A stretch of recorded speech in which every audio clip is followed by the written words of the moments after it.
Hi guys, and welcome to the GORO Podcast. I said it right. You did? I said it right. Do you know, I was actually thinking about that before we started recording and I was like, am I going to say Pogo again?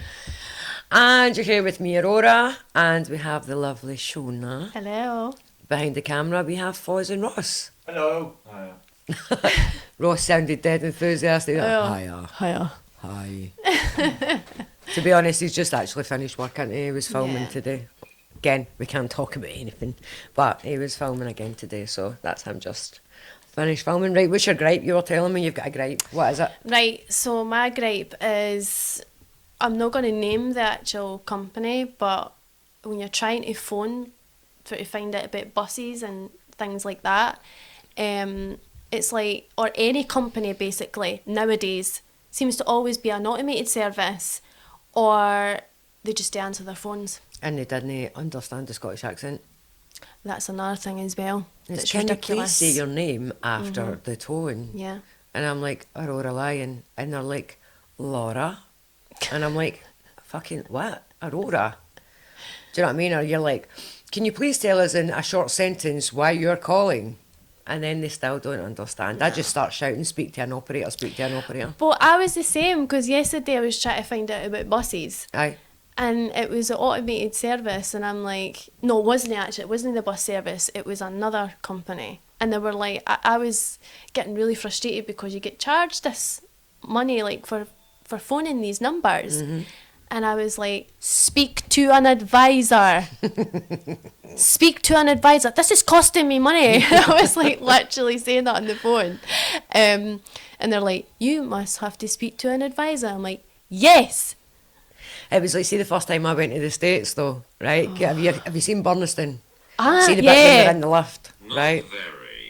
Okay, but well, we need to watch it with you then, Bertie, okay? You need to watch it, you'll be fine. Yeah. So anyway, so the first time I went to the States, it was quite intimidating because, like, you know, over there they've got kind of piao-piaos and everything else like that. We don't have that here. We go to an airport here and the signs are like, you know, you're not allowed these kind of batteries or over so many mils of fluid and everything else like that.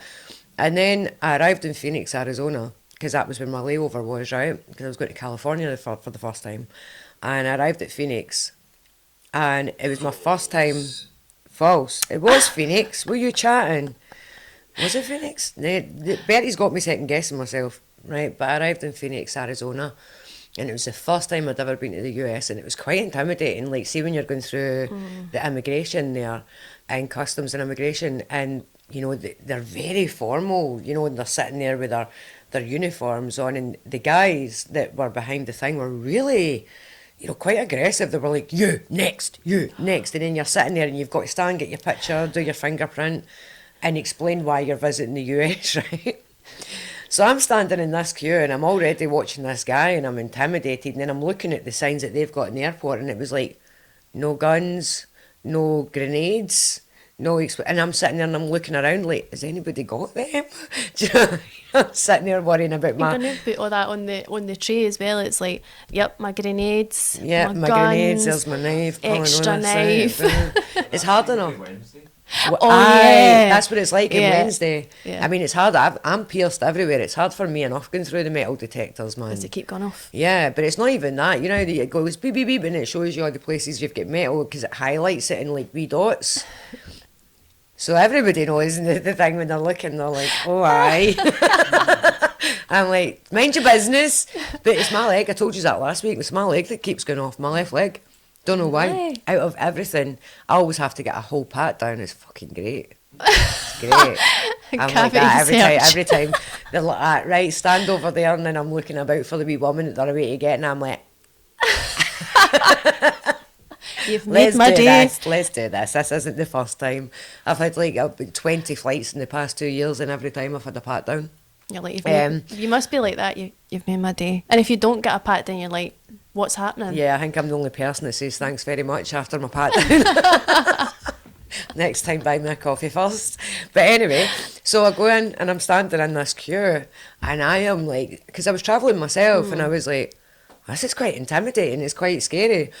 So this big up and they've kind of dividing as like cattle, you know. You go there. So you're looking, thinking, oh, what one am I going to get? And there is no lesser evil.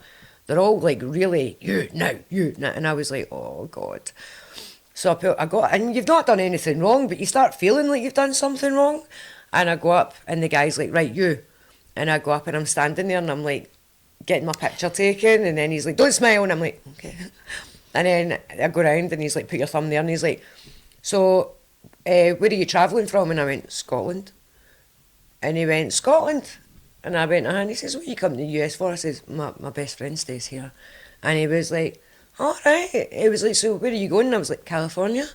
And he was like, oh, nice. It was humiliating. It was very humiliating. But anyway, so I'm standing there, and then I was like, he was like, but Scotland, Jen. And he was actually dead nice to me. And I went, yeah. He says, you ever seen Burniston? And I went, 11. And he went, on you go, hen. And I was like, look at that. Scottish paid off. It is a winner though. That sketch is brilliant. It's true though. I recommend people watch it. So my car, I've got a BYD car, right? And Fozzie will tell you, because he's been in the car with me, I have got a love-hate relationship with this car. Because it's like driving an Alexa. It's very futuristic, right? I've got a big, massive telly screen, which to be honest with you is just a bloody distraction more than anything. And it can turn, so it can go landscape and portrait, and it's all fancy. But you talk to the car, right? So I could be driving along, and I don't know why, right? But, I mean, the buttons are all there beside me. But you can talk to the car and you can say, hey BYD, it's like an Alexa, you shout, Alexa, my car's BYD, so you go, hey BYD, and it goes, how can I help you? And I'm like, so I've got like one of those panoramic sunroofs, and it's got a shade over it, so you can open the shade and you can open the sunroof. So I'm like, open the shade. So it goes, I'm sorry, I didn't get that. And I'm like, open the shade. And it's like, I'm sorry, I do not. And I'm like, open the fucking shade. But it does know what I'm saying, because see, whatever you say, it comes up in the screen. Oh. So it does know. And even when I'm saying fucking, it knows to start. Exactly. Yes. It stars it out. So it knows I'm even swearing. So it does know what I'm saying. It's being wide. Aye. But then see, any time I show somebody that's a disobedient little witch, do you know what I mean? It doesn't do it. I'll say, oh no, the car doesn't understand me. And they'll say, what do you mean? And they'll go, hi BYD, open the shade. And it'll go, okay, the shade is open. And it goes, and starts opening. I'm like, oh, you're making me out here to be a liar. You're gaslighting. But what pisses me off is, say, like, because the one thing I want to play about with is the sunroof and all that, because it's like up there, especially if I'm on the motorway. I was driving up here a couple of weeks ago, and it was roasting, and I was like, hey BYD, open the sunroof. And she's like, you're going pretty fast right now. And I was like, so, open the sunroof. And she's like, how about I open it halfway? And I was like, are you actually fucking bargaining with me right now? Like, you're my car, I own you. Open the sunroof. I've never named my car a girl's name, because I had one car that I named a girl's name. I had two cars, and they were just Jonahs. Total jinxies. Oh. So my cars are all boys' names. So this one's Alfred, because it's nice. Like Batman's got an Alfred and I've got an Alfred. So this one's Alfred. My first ever car was Sheldon. It was a wee Punto Sport, and I had it all kitted out. But every now and then it would like go like this, and when it would do it, I'd go bazinga like that. Like Sheldon, what would you call it? Big Bang. Aye, Big Bang. So I called it Sheldon. I love that car. Oh. I think everybody's got a pure good relationship with their first car, even though it was probably a pile of shite that they absolutely ran into the ground.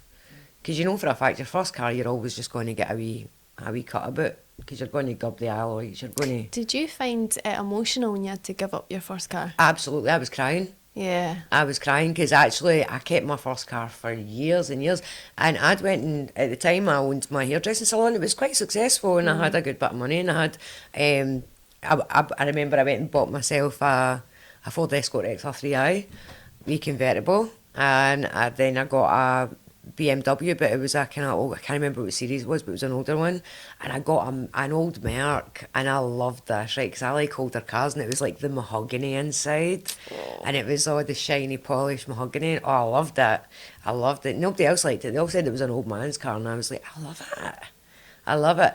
But the whole time I kept Sheldon the whole time, and I actually got to the point, and I always said that I was keeping it for my oldest son, because at that time when I was really young, and I was like, in hindsight, I don't really need to keep it long, because when I had him, I wasn't even legal to drive yet. Do you know what I mean? So when I started driving and I got my first car, I was like, I'm keeping this for him. And I got it all kitted out like a pure boy racer car, and I got it lowered and spoiler and the big bore exhaust and that. You could hear me before you seen me. And then when I had to, it got to a point that it was costing me more money. I can hear you. Well, good. I'm glad you can Thanks, hear us. Bertie. That's what we need, Bertie. That's what we need. And I was, and it was because it had been lowered so much. They had to get when I had to get it scrapped. They had to get the specialist lorries that come for like, what was that? Sound like a car or something. I bet it's Jill hoovering. Is that what your Hoover sounds like? What's my name? Your name is Bertie. What's my name? What's my name? Anyway, please excuse the hoover in the background, but Fozzie's cat just got a haircut, and he got a teddy bear haircut, and you should say he's running about down the stairs like a wee lion. He's got wee booties and a wee fuzzy head and a baldy body. Oh, it's so But gorgeous. Jill came in with the remains of the cat. You could build another cat out of it. Or a wig. Aye. But they had to get the specialist lorries to come. And when they came and uplifted my car, I was like really emotional. Like I was proper crying. I was like, because I didn't want to see it go. I was dead emotional about it. So yeah, I think it's because it's like your first wee bit of independence. You know, because they say that when you learn to drive, you don't ever actually truly learn to drive until after you've passed your test and you're in the car on your own. Mm-hmm. And that's it. And I always remember my first drive. Oh. I remember my first drive after I passed the test. I didn't want to take my son in the car with me because I was like, I'll do it next time. So I left him with his dad, and I'm out like, he hands it to 10 God, you know, like absolutely terrified. Like, does empty actually trust me to do this? Am I allowed to do this? Am I growing up enough to be doing this? Realising that you're technically, you know, behind the wheels of a extremely deadly weapon. Yeah. Because it's quite scary, it's intimidating. Well, I've not passed my driving test or anything like that, but I do want to learn how to drive. But I remember my driving lessons. I nearly went into a van because I didn't, because the clutch, I'm not understanding the clutch right. It's frustrating, and it's like when you're doing the clutch and if it's still in gear. And I took my foot off the clutch and it was still in gear and it pelted forward. And I thought, oh my God! And I think now it's like giving me that fear. Why don't you go for an automatic? Because see, in all honesty, they're doing away with petrol cars anyway at some point. Everybody, I've said that. I've been like, I said to my dad as well, I'm like, I'm just gonna do an automatic. And he's like, no, better pass in a manual. You'll be able to drive. I prefer, to be honest with you, I prefer driving manual because I like being in control of the gears. I like having that. But saying that, I always said I would never get an electric, and my car's an electric. Yeah. And see the difference now. See, because with an electric, as soon as you touch the accelerator, it's instant speed, instant power. There's no, like, you know, when you're you know, shifting gear, there's that kind of like, it's nothing like that. See, when I'm at traffic lights, you know, when you fuck up and you're going somewhere you've never been before and you're in a lane and you're like, oh, I'm in the wrong lane, I need to be in that lane. And then you're eyeballing the guy beside you like, right, am I going to be in front of you or behind you? When you're in an electric, you're always like, I'm in front of you. I'm going in front of you because I've got instant power, you've no. I don't know if it, like, for me, try to learn to drive, I don't know if it's because I'm dyslexic. I just can't figure the clutch out. And I think maybe it's because of the driving instructor that I had was like, when you were doing the, oh, that's too much, when you're lifting the clutch, no, that's too much, no, that's too little, and I'm like, oh. And then he said he was going to work the pedals and I could steer, and I was like, but that's not really driving.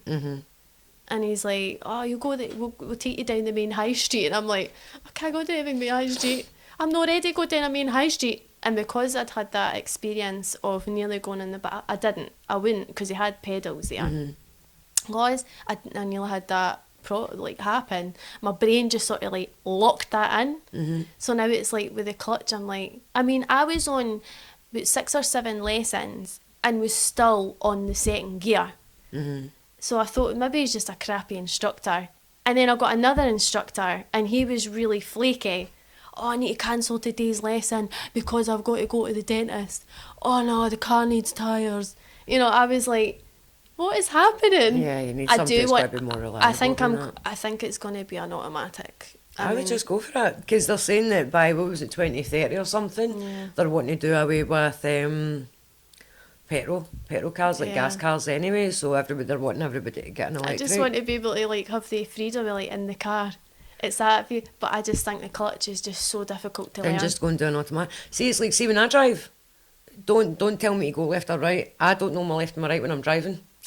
See, okay. Like any other time I could be like, you know, my right and my left. I'm a fighter, so I automatically know, do you know what I mean? Yeah. You know, if you're in Southpaw and everything else like that, so I know my left and my right. See, the minute I'm behind the wheel of a car, I don't. Somebody will say to me, right, go left here, and I'm like, and they're like, aye, that left. No, that left. I don't know my left and my right when I'm driving. I've found it as well with directions as well, like with me, and if you're doing like, when you were doing dancing, or if somebody's trying to show you something and you're like, I can't, my brain just computes a totally different way. See because I was a dancer for years and years, I always found it easier to memorise my routines in front of a mirror. Yeah. In front of a mirror. My two daughters, they dance just now. One of them's a ballet dancer and one of them's a street dancer. And the studio they go to, it's all mirrored in one wall, and I'm like, that's what you need. Yeah. That's what you need. Because what I'm going to do is I've went and bought I'm doing up their room now, and I've got like a banister, literally a banister for a staircase, and I'm putting it along one wall, and I'm going to buy the mirror sheets. Oh, that's and put nice. it along one wall, so they've got a wee kind of ballet area in their That's bedroom brilliant. as well. Well, Maureen would use the ballet area. Isla does street dance. She wouldn't use it. She'd probably just swing off it. So she would. Next minute I'd hear a big crash, boom, bang. Like, what's that? Oh, but see, do you know what? I keep seeing somebody in my house that isn't there, right? And I was sitting on the staircase, I'd done a TikTok video, and I was sitting, and I actually saw somebody do that and walk by up the stairs, and I had to pause the video, go check, and there was nobody there. And then you messaged to say that you was sitting in the house in an ashtray, just you had a clink in the ashtray. Yep. In your house. And then I went down the stairs, and I was talking to my granny, and the kids were in their bed, and so like when you go like off my kitchen, I've got a laundry room, and off the laundry room I've got a downstairs, you know, bathroom and shower room down the stairs. And for some reason I was like stood in the kitchen. I do stupid things when I'm on the phone. I can't sit still. I need to walk about. And I'm talking to my granny on the phone, and I go into, for some reason, my washing machine, my tumble dryer's on, and because it was background noise, I was getting overstimulated. And for some reason, I go into the downstairs bathroom, which is actually closer to the laundry room. What happened to me? Oh. No. Oh, my guy. Well, I don't know. I really don't know. Why don't you tell us? Yeah. I'm saying you tell us. He's just asked the question. How can you tell us? That's sad. That is sad. That's a wee shame, Bertie. But everything was good. So the next minute, I'm sitting in the downstairs bathroom, but where the downstairs bathroom is, at the back of the toilet, the ceiling kind of slopes down. Yeah. A little bit like that, because it's technically under the staircase at that one wee bit. And I heard the do, and I heard the kids. Key. Alright. I got the key. And I was like, right, one of them's out their bed. So I'm on the phone to my gran, I go bursting in the living room, like, who's out their bed? And like behind my living room door, I've went and brought the wall out and built a wee Harry Potter cupboard, a wee sensory room for my daughter. And I'm like looking in the Harry Potter cupboard, like, nah, I literally heard them run downstairs into the living room, because I've got a dog gate at the living room as well. And I'd heard the dog gate getting opened. And I was like, nah. So I went and looked at my security cameras, nah. None of the kids were even anywhere near the staircase. Oh my God. They were in their bed the whole time. And I was like, nah, I've definitely got a spook in the house. Even that is Bertie, because that's what Ross messaged and Ross sent the video of the thing cracking. I was like, it's just Bertie. He just came to stay for the night. That was last night. I was like, I'll take him back tomorrow. Oh my God. Like, weird things have been happening though, because the fan in the living room's been switching itself on by itself. So we've had things like that, and then the ashtray as well. And and even Ross's mum as well has been saying that she's been hearing like somebody upstairs. Marilyn. Monroe. Maybe. Manson. Oh, Manson. maybe. Been hearing, but there's nobody there. So it's like, spooky stuff. And I think it's because we've been using the app. Aye. Have you been using it at home as well?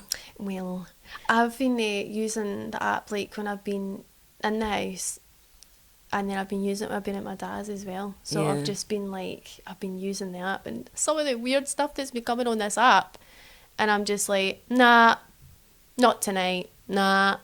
Because it's like, oh, you can't get away and stuff like that. And I'm like, You are, I bet. Um, Don't if. Watch me go. and it's like, one was like devil and stuff like that, and I'm like, are you messing? And I was like, nah. Do you know what? Do you know what's been going on lately? I don't. So this is current again. We record way in advance. Yeah. And my partner John, like my daughter's autistic, and my partner John sent me a thing the other day. Like they're doing loads of research. Like Trump's wanting to do research in America, because like what he's saying is like the amount of people. So say like years ago it was like 1 in 10,000 children had autism, and then now it's like 1 in 31. And then Trump's like, well, there must be a reason for it. We need to find out what the reason is for it. So he's kind of like got people doing studies and see the amount of things that they're coming out with. One of the things is they think paracetamol has got something to do with, like the active ingredient is got something to do with autism. And I was sitting thinking about it, right? And the more I was sitting thinking, I was like, paracetamol, I looked up, it was like 1870. Paracetamol was invented and people have been taking it. So I think that kind of rules that out unless they've changed the formula up in the recent years. I genuinely don't think, again, this is just my opinion, I don't think the amount of people with autism has increased. I think our awareness of it has just got Turn. tap. Okay.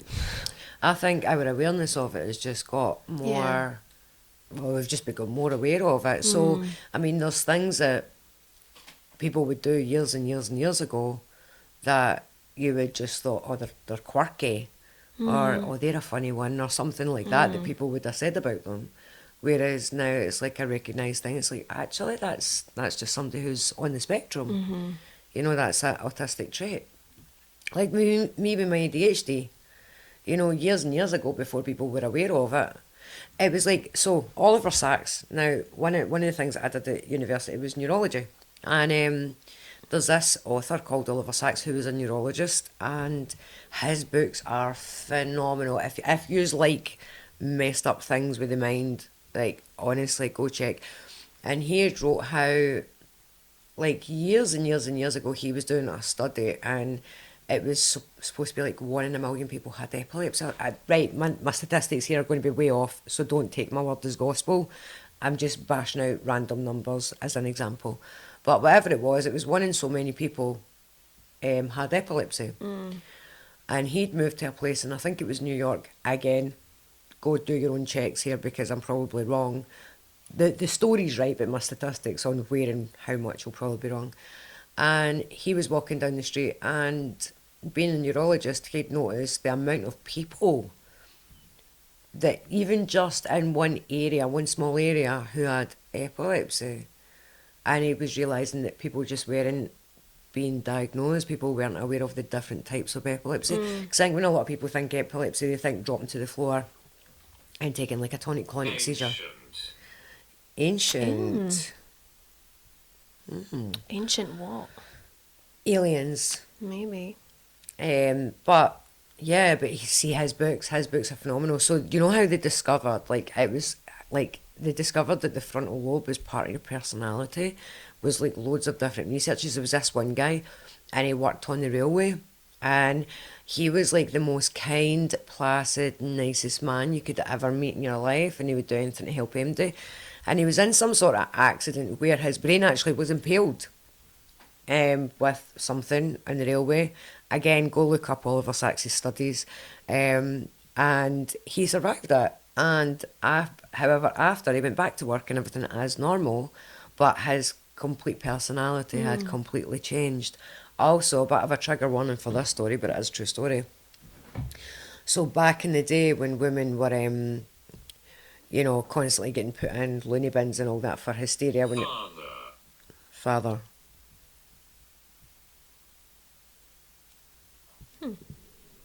for hysteria and things like that for... Be quiet. Oh, you cheeky bugger, Bertie. I will put you off. Do you want me to do that? Or I'll turn the phone upside down so we can't see you. Yeah. Anyway, That's naughty. they started doing research when they started to discover that the frontal lobe was for personality. Now, back in the day, if a woman had, back in the day, it was a man's right to do whatever he wanted to his wife. And if she had complained about it or tried to take some justice, she was put in a loony bin for hysteria. And one of the things that happened was, and bearing in mind, these are just normal women who have suffered for abuse at the hands of their husbands or somebody else. And, the minute they try and get justice for it, they're put into these asylums and whatnot. So what they were doing was they were experimenting with monkeys. They were experimenting with monkeys, and what they were doing was, again, trigger warning, this is quite graphic information here, but they were putting like a device that was like an ice pick up into the eye sockets, and they would wiggle it about to sever the brain at the frontal lobe. And the monkeys, which were normally quite, they would take aggressive monkeys and do this, it would make them very, very placid and everything else, and they actually started to do that on women. And what they were saying is, they were saying it was a success. It wasn't a success. The women were turning into just zombies. They were just sat there drooling and completely disconnected from the world. But, menfolk, they weren't hysterical, so it was put down as a success. But Oliver Sacks' books, you should read them, because there's a book called The Man Who Mistook His Wife for a Hat by Oliver Sacks, and it's based on all of his patients. And it's literally, so a man who... It started off small, so he would be walking down the street and it was like parking meters. He was patting them on the head. Because, he was seeing the parking meter, but his head was telling him it was a small child. And he was sitting and he'd go to Oliver Sacks and, he was acting, Oliver Sacks is like, I don't know what's going on here. And it wasn't until he left the waiting room and he grabbed his wife's head and he was trying to pull his wife's head off because he thought it was his hat. Because he was seeing fine, there was nothing wrong with his eyesight, but what the signal between what he was seeing and the brain was getting mixed up. There was one as well, the person who didn't recognise half of their body, who thought one half of their body wasn't theirs, it was completely alien. And they would actually shave one side of their face, wash one side of their body, and they'd be in the hospital bed trying to literally throw the leg off, because they would look at it and see it was just an alien leg, it didn't belong to them, and they were trying to get rid of it out of the bed. And honestly, see if you like all that kind of stuff, read Oliver Sacks' books. When I've watched documentaries about serial killers and things like that, some of them, when they've had head injuries, has made them very violent. So they weren't like that before, and then they've suddenly, the head injury's done something to them. Again, one of Oliver Sacks' stories is one of his patients I think he'd taken a drug of some sort, and he got up the next morning and it turned out he had very, very horrifically and brutally unalived his partner, his wife. And he had no memory of it, nothing, and he was put into this institution instead of prison. And there he was like the nicest person out, he would go and tend to the gardens, everything else like that, blah blah blah, but he had complete amnesia from whatever had happened. He couldn't remember any of it, but he knew that he had done it.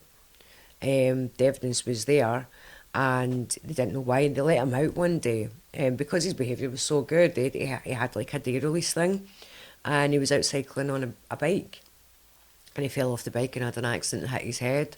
And when he came to, he had remembered the whole thing. Apparently the crime was so bad that they couldn't even, the jurors and all that had to go for therapy and all that after it. And after he hit his head, he remembered everything, and it completely, Not very. I think that he then unalived himself. What? Dahlia? Dahlia. Oh, like the case? No, my mum, my is it bova, Dahlia? Dahlia. Look at that. What a way to end the first half. Anyway, guys, we are going to jump off to the end of the first half of this, and we'll be back in 2 seconds. And we're back. So, Just so yous know, I am premenstrual right now, okay? And I am a huffy bitch. I have got a wee bloated stomach and I am hormonal. And I've got a gripe. And you men folk aren't going to like it. This is my unpopular opinion and I'm going to say it and I don't care. I think contraception should not be left up to... It's more so... contraception's directed to women. Yeah. It is. It's like, are you on the pill? Are you on this? And it's like, well, why don't you do something about it? Why don't you do something about it? Because, put it this way, right? So, you've... Follow me. Follow me. No, it's call on me, innit? Put it this way, right? So, say you've got one man, right? One... Valid. This is That's valid. This is valid, It's very okay? valid. Also, excuse me if I've got crisps in my teeth. Fozzie always buys, like, my best crisps ever for me. Even when I was in the hospital, he came up with my favourite crisps, which is, we're going to plug you, so maybe send us some for free. The chili heatwave Doritos, they're my favourite. I love them so much. When I was in the hospital, Fozzie brought me a big, massive bag of them, and I was in my bed the other night, and I was like, oh, I'm so hungry. And you know that way, you just want to munch it, but you don't want to Yeah. go down and start cooking food and anything. I was like, oh, I just want to munch on something, but it was late, and I was like, I'm not going to shop at this time for a munch. Alright. Anyway, so we ended up, I was sitting and I was in my bed and I was like, oh. And then, I can't remember, I decided that I was going to, because I'm pure OCD about my bedroom, like, consciousness. And something was out of place in my room and I had to go and fix it. And I've got like a kind of a wee table thing that's got storage underneath it. And I was like, what's that bag? And I've got a bad habit of, like, because I stress spend. I know I've digressed away for the contraception thing. We'll get back there, okay? Be grateful I'm not moaning right now. So I've got a bad habit of when I'm stressed, I stress spend money. B&M and home, but see these bargain shops are the fucking worst, man. They rob me blind. I go in with no intention of spending anything other than, like, I need one thing, and like £300 later, I'm like, well, fuck. It's beans and toast this week, Wayne's. It's funny though, because when you walk in, it's like Willy Wonka's chocolate factory. Yes. All the smells, all the colours, or the way it's set out. I had that and I'm like, I actually stood at the door and was like, wow. So I'm very big, like, we're digressing away again. We'll get back to the main story in a minute. I'm very big on, like, DIY. I love building my own shit. Like, I've showed you all the wooden shit in my house, right? I built all that. And there was these, can't remember the name for them. It's like things that, you know, like wall hangings that your candle sits on, but it's just like, it's made out of wood. And I seen them on it, say when I done my hall, because I done my hall all wood paneling, it's actual wood, like wood paneling. Shine bright like a diamond. And I was like, I like these, because I love my candles in the house, right? So there was these like wee wooden things, and it was just like a wee shelf with a wee kind of triangle bracket. And Etsy were wanting like 40 quid for it, and I was like, I'm gonna make that. So I made a bunch of them for my hallway, so my stairs, so cool. It's like they're all the way up my stairs, and I've got candles on them, right? And I did have artificial candles, but then I painted the wood with the fire retardant stain stuff. And so now I've got actual candles on them that when I'm in the house, I'll put my wee candles on them. And yesterday I was like, oh, I need to go replace my candles. And there was only like 4 fucking candles in the hall bit, right? And it was like 70 quid later. Oh. And I was like, ouch. But then I got home and I was buzzing because I was like, I love smelly stuff. It's like, that's my biggest thing is my sense of smell. Like, and I always get compliments. People always tell me I smell good, and it's because I wear like 10 different types of aftershave and perfumes and deodorants and body sprays and so many different things. It's absolutely, but my house is the same. My house is like all smelly candles and, like, you know, the diffusers everywhere, plug-ins, just everything. It's just, it's crazy. Anyway, what were we talking about? Yes, so we're talking about fertility, right? So you've got me and you. We are women, Yep. right? So say, for example, we go out and we have a careless night of unprotected sex, right? In fact, we'll just, you know what? We'll say we have a full week.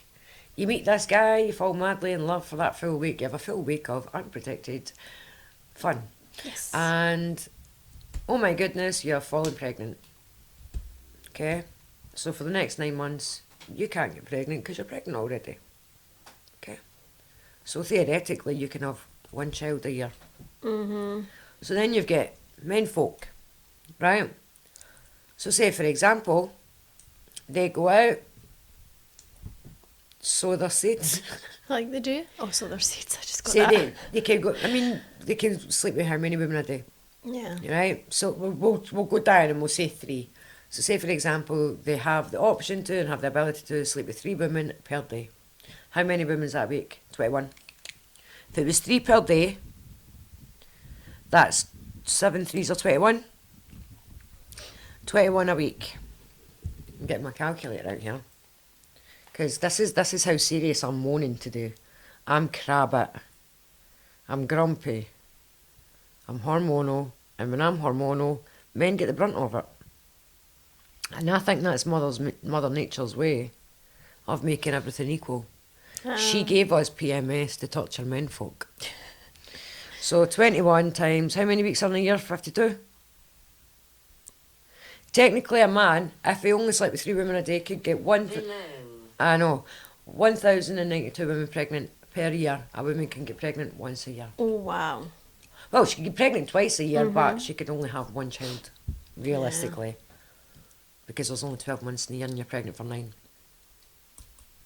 So there we go, men folk. Start taking responsibility for your actions instead of going out and having your unprotected fun and then going, oh, I'm not ready for that.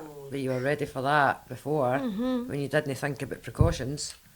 Because we were talking about things that women, this is how we got to this, by the way. This is why I'm having a gripe and I'm having a grump about it.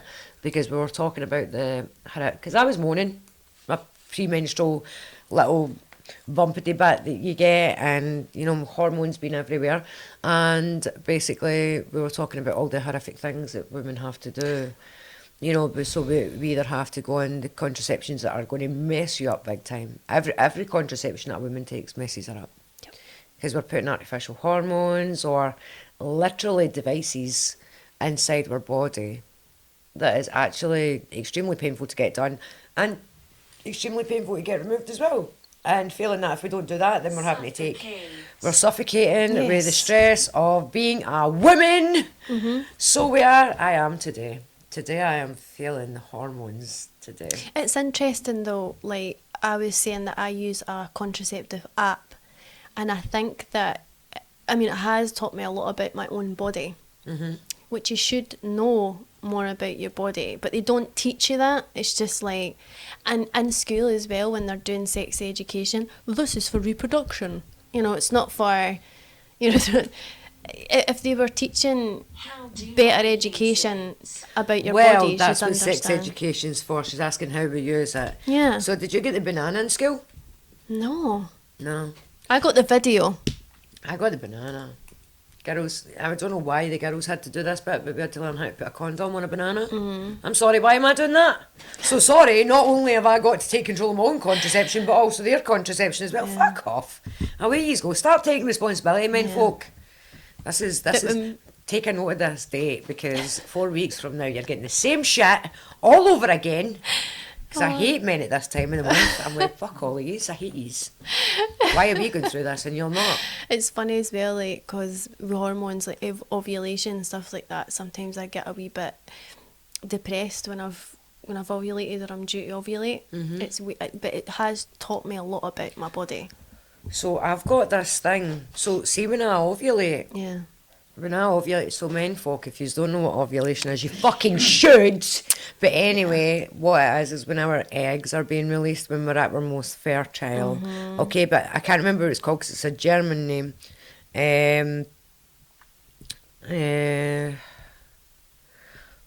It's basically it's pain when you ovulate. Yeah. But there is a name for it. Mittelschmerz syndrome is pain that you get during ovulation. It can actually feel like labour contractions. Yeah. However, as well, now this is how messed up it is for women, men folk, okay?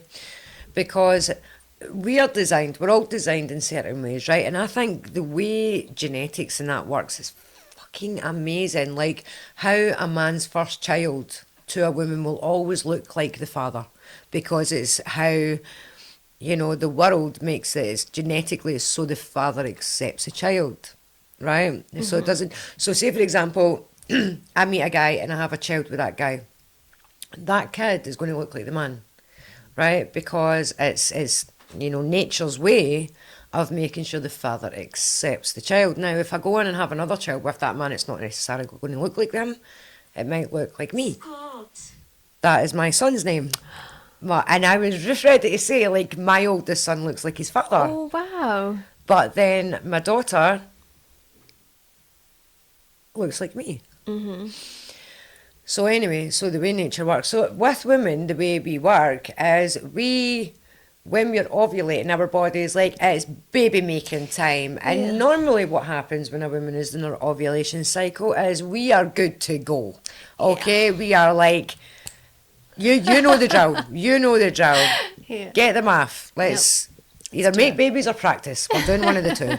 So that's what happens. But see, when you're also getting this Mittelschmerz syndrome as well, it's so, like, I mean, just take that one example. That is so confusing when your body is like, ow, I am in pain in this area, but that area is also like, give me it.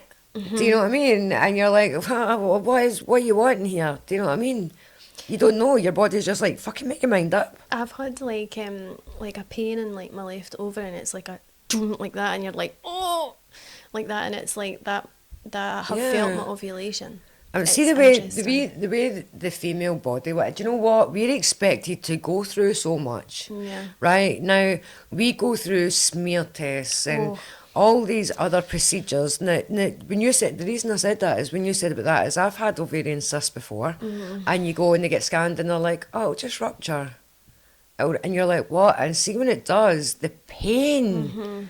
And you're expected to go home and have a paracetamol. Oh, I hate when they do that, when they actually say like your period pains as well, because I have quite bad period pains at times, because I used to have endometriosis. And when somebody, silly person says, right, I'll just take paracetamol and that'll help, you're like, really? Thank you for that, because I really didn't know take paracetamol. I mean, sometimes they don't work, and what used to be bad, like my endometriosis used to be so bad that I didn't know if the pills were going to work or not, and I had to take time off work and stuff like that. So So for anybody out there, endometriosis, like there needs to be more awareness about that. I have Definitely. endometriosis now. As you all know, I'm a fitness instructor. I train all the time. I've got a good body, right? I'm going to try and, I don't know if I can stand up just now to show you. I want to show you my stomach just now. Now, I've got endometriosis and I'm premenstrual just now. So I'm going to I can see myself in this wee thing. So I want to show you. I'm going to take my earphones off to quickly show you this stomach, which is normal for a woman with endometriosis, right? Hang on.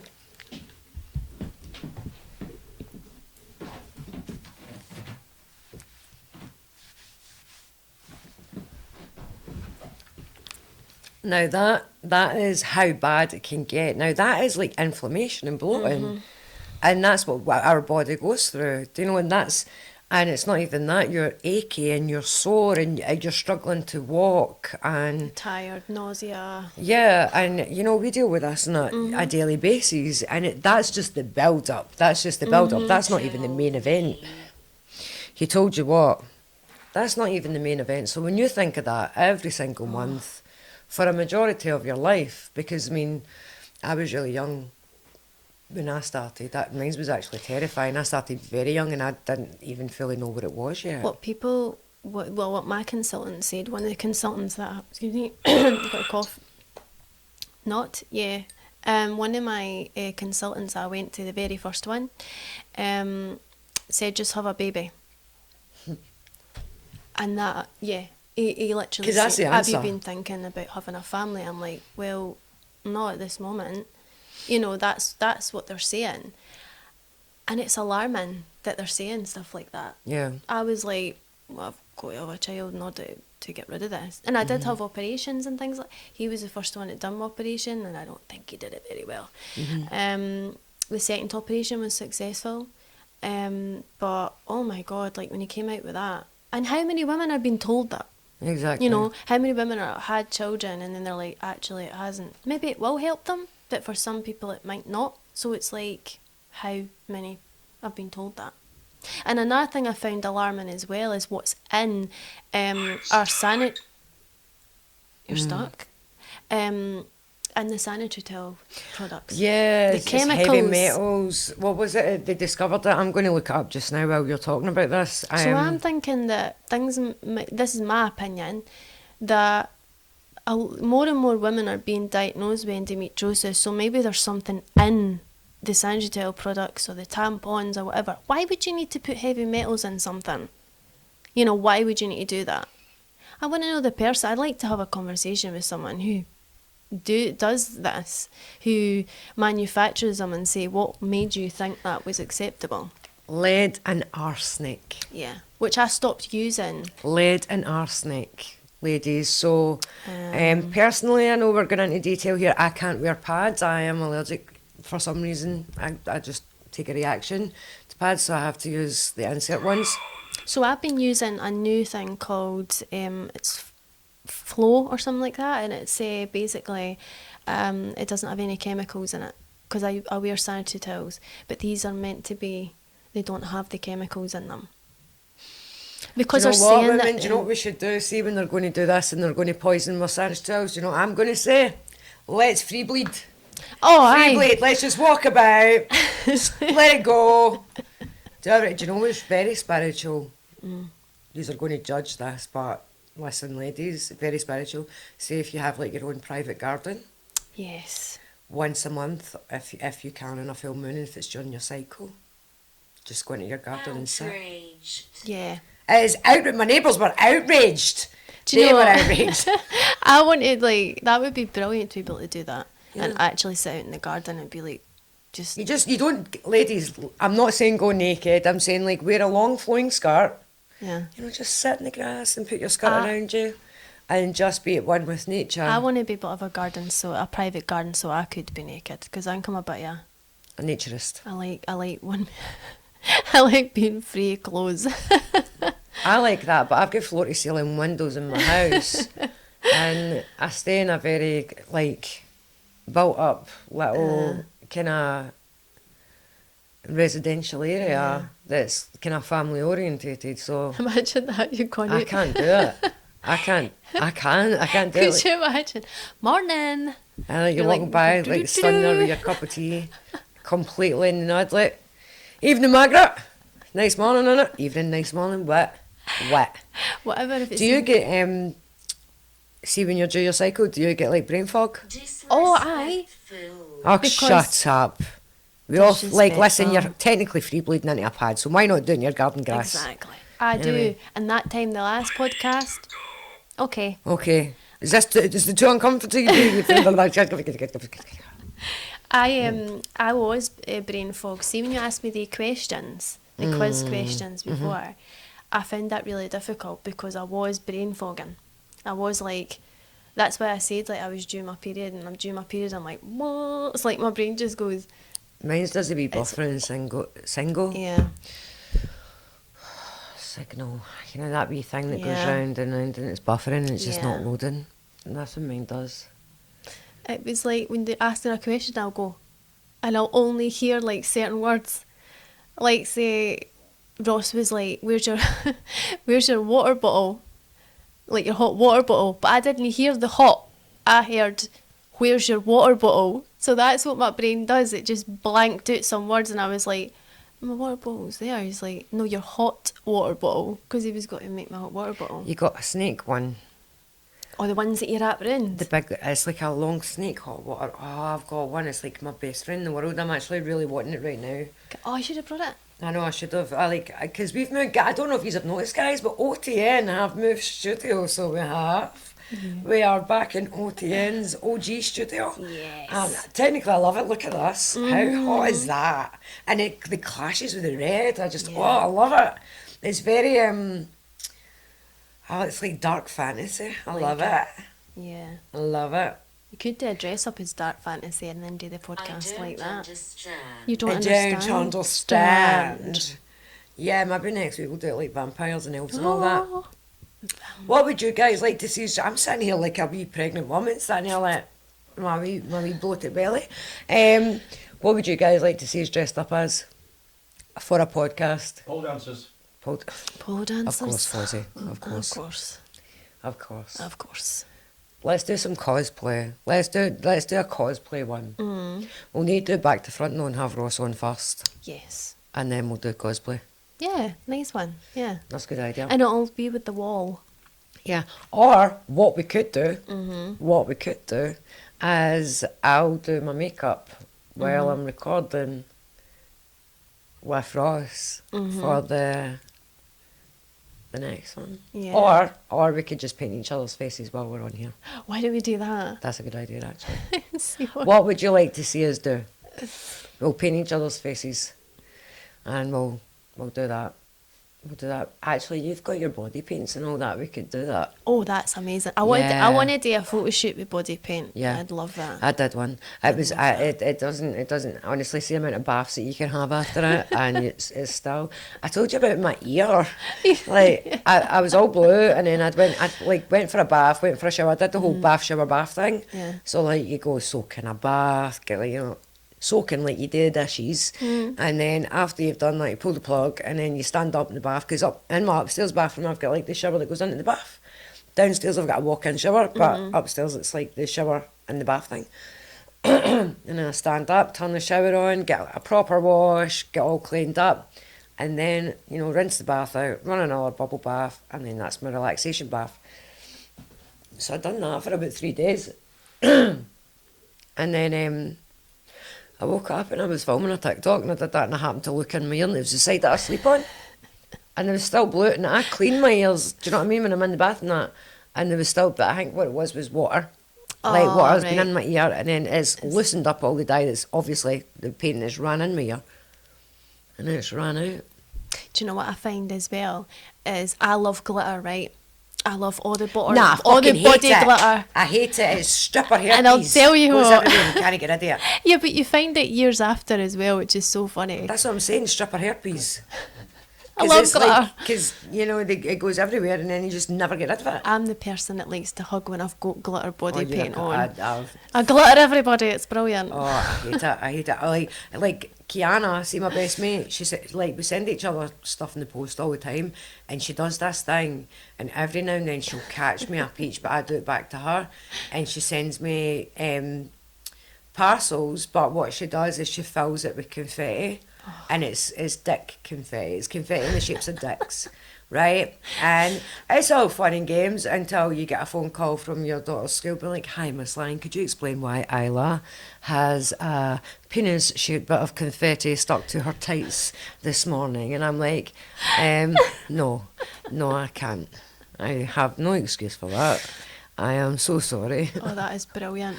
Yeah. That is brilliant. Yeah, I'm like, and you think you've got it all, you think you've hoovered it all up. Yeah. And then months later, you're still finding it. No matter what, you're still finding it somewhere. Find the bed or whatever. We were talking about the operator. Yeah. Oh, wait, it's better starting to figure out what happened to him. Maybe. Don't know why this has come in my head, but I'm just going to shout it out. Jack the Ripper, I've got an obsession with Jack the Ripper. Aye. Don't know if better to say an operation, maybe it just came into my head. I had a past life, that, I had a past, why am I not wording past life regression done? Apparently I was one of the victims. Oh, really? Barmaid, whatever one that was. But I was apparently change. But apparently that's who I was. But I have this, like, any movies and that are... Have you got any theories about Jack the Ripper? They say that it could have been a royal that done it. I seen it could be a royal as well. I think so too. Because whenever anything, like any scandal or that, it's always wiped. Like, they try and wipe it, or they try and, it didn't happen. Look at this lovely picture of the family, I find that. And I find that what they do as well is, in the newspaper, you've got the pullouts as well, where they're showing the royal family all the time. I'm not a royalist, and I'm not against people who are. It's just that that's what I've noticed. So apparently there was a member of the royal family who was a wee bit cray-cray. Yeah. And Yeah, apparently, like, there's some theories it was them. There's theories that it was it a surgeon? There was this, anyway, there's theories. I love all the stuff. I love all the Jack I Nicklaus like stuff, man. the Black Dahlia. Black Dahlia? Aye, Dahlia. That's one case that really. I like missing cases. I think they're fascinating. Like unsolved things? I'm into that. Like, most of my TikTok videos are about that. I'm not a weirdo. Like, I'm not like. I think But I like solving things. Yeah, because that's what I remember I was saying. I'm like Yeah. heavy into like detective stuff. I What's your love. name? Are you talking to us or each other? I think maybe each other. Maybe. Having a wee chat. Yeah. You made a friend. I've just realised that I've sat here the whole podcast like comforting my stomach. Do you do that? Yeah, thing is, I've got Ross's mum's got a kangaroo thing, like you put the bottle in, the hot water bottle in it, and you just attach it. Yeah.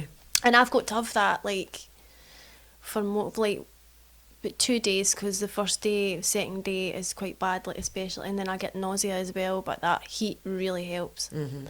And it's funny, because see, like, this is diverting a wee bit, but when I'm sleeping, like, I emit a lot of heat. Mm-hmm. So I had the hot water bottle in bed, and obviously it goes cold, but it was still warm when I was like, because that's what Ross was saying. He was saying that how is the bottle still warm? And it's like, I'm just hot stuff. I think it goes cold and then she reheats it back. She heats it back up. 'Cause She's I'm an ME microwave. Because my body heat. That's it. You'll hear a wee ding in the middle of the night. That's it. Back at peak temperature. But I love a hot water bottle, and it's really comforting. You know you're not allowed to get them in the hospitals anymore. They're not allowed to Why? give you because it's health and safety risk in case it bursts. See these See with the bloody. heat packs and everything else. Even toast, you know you're not allowed toast. And do you know the reason why you can't get toast in the hospital anymore unless you're on the maternity ward and you've just had a baby? Because that is the best toast you'll ever eat in your life. Because they kept setting fire alarms off. Oh, for goodness sake. When they were making toast in the hospital. By the way, just to end it here, we just want to say a big thank you to Fozzie for I came in earlier on and I was like, I smell toast. And either I'm having a stroke, there's a ghost about, or I just really want toast. But it turns out that Jill had actually just made toast, and the whole way through the first half of this podcast, I was like, I really want toast. I really want toast. So during the break there, Fozzie made toast. And It's amazing. it was one of those like even now my mouth's watering just at the memory of the toast. It's good though that you've got that, that impulsion to eat now, because Yeah. like before you were like, it gone. Yeah, I think it's because I'm not just the time of the month that I'm on. My body's like, I Maybe. need food. Because I turn into a wildebeest or something. I don't know, just something really ugly and It's that thing as well. See, when you horrific. have that, when you feel, what I do, when you feel that ugly stage of like, oh, my, there it is. And I felt really ugly. I was like, oh, I look awful. I think we all get that when we're on our cycle. Yeah. I went and got a facial done, a carbon facial done. Southside Aesthetics, guys. Debbie, she's going to be on the podcast one day. She says that she'll come on. She does all my stuff. She's fucking amazing. I love her to bits. She gave me a wee facial the other day because I don't normally get spots. But whatever's going on in my cycle, my hormones just now, I actually got some spots. I don't know if you can see it in the camera. This isn't TikTok. We can't filter this shit. No. You'll see my spots. Anyway, I've tried to blush over it, but she gave me a carbon facial and it literally like takes the top layer of skin off. And she was like, I was like, oh, I've got a breakout. And she was like, I'll sort that. And by the time I was done, it was as if like, you know, if you get a spot and then you burst it and then like a couple of days later it's healed but Yeah. flattened off. Yeah. It went from being an ugly spot to being flat. Oh, that's amazing. And that's where we go. So, Southside Aesthetics in Glasgow, guys. Southside and Co. Go there, Aikenhead Road. Ask for Debbie. You will not be sorry, I promise you. I promise you. Anyway, guys, that is us for this week. Yeah. So it is Fozzie. This is the last one we're going to be making before Fozzie's away on holiday, actually. He's about to fuck off and leave us. Oh, Bye, Foz. He's about to become a celebrity over in Espanol. yes. Anyway, okay, guys, so we're going to end this now because I'm going to film my next podcast with Ross. God help him, because I'm currently my man-hating era when it's that time of the month, so he's going to be sitting there like... So, in next week's podcast, what do you say? He's going to be like... He'll be sitting away back here. Now, we've always got to say to Ross all the time, Ross, come closer to me, because Ross is very soft-spoken. Yeah. So he's going to have to be like this. Hi guys, welcome to the GORO Podcast. And I'm just like, I like getting really close to it. It's the ASMR. She loves ASMR, so that stuff. Like, Oh, brilliant. she gets off in that shit. I do. Anyway, guys, we will see you next week. Love you all. Bye. Bye.